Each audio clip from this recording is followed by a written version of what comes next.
Bitterness seeped into me, and words started flying out of my mouth without filter. But honestly, I didn't care. I was so consumed by anger that I only saw Lisette in front of me. What exactly am I to you? Just another part of your obstacle course? Is that what I am? I'm sick of it, Lisette. I'm sick of all these charades. I'm sick of you. Gasps arose from the crowd around her, and I was brought back to the school hallway. Even my friends beside me looked at me in surprise. One girl looked like she was going to speak up, but Lisette held up her hand to stop her. There was an emotion in her face that I couldn't quite make out, but I could see a form of pity in her eyes. No, don't you dare pity me. I looked away from her. I didn't want to see that emotion in her eyes when she was talking to me. She didn't have the right to look at me that way. I'm sorry. I know your grandfather's passing must have really taken a toll on your emotions. She stepped towards me and put her hand on my shoulder, giving me a tiny smile as if for old time's sake. But for some reason, I didn't feel comforted at all.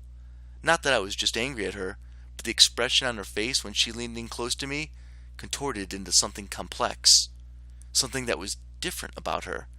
I couldn't quite place my finger on it, but something about her had definitely changed. Well, I'll be going now. Track meet responsibilities and all that stuff. See you later.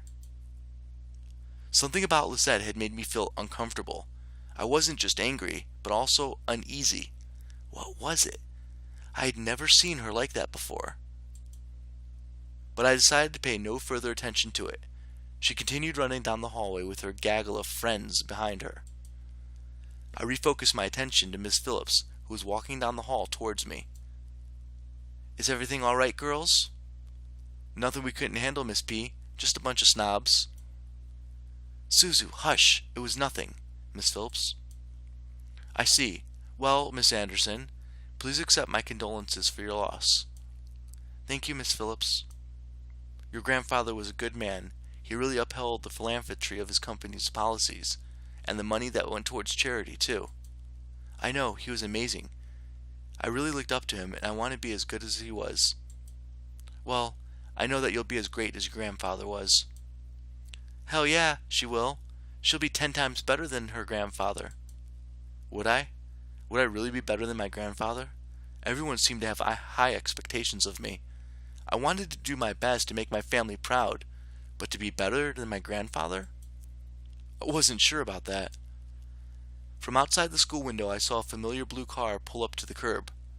Undoubtedly, it was my father in the driver's seat. Oh, my ride's here.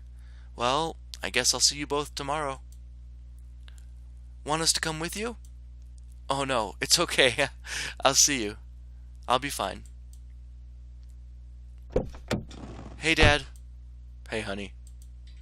As I got into the car, I noticed my father looked troubled, clutching at his steering wheel and staring straight ahead, as if something was really bothering him.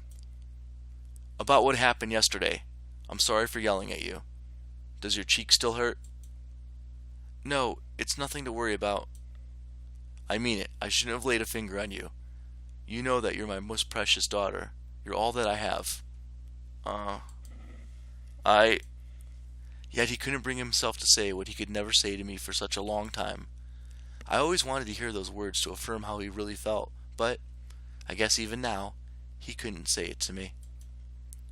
I turned my head away to look out the window. There was no point in waiting for something that was never going to happen.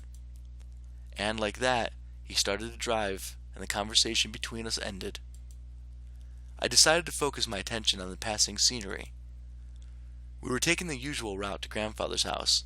It was located within the vicinity of the school district, but it was still pretty far from the school and from where our house was.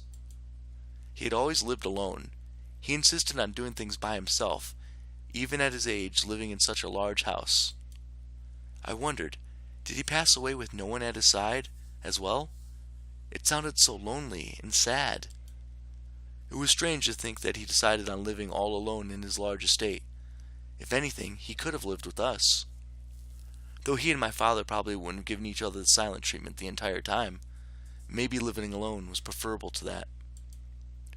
I hadn't actually visited him for quite a while. Visits to his house were most frequent when I was a child. and I had grown up long since then.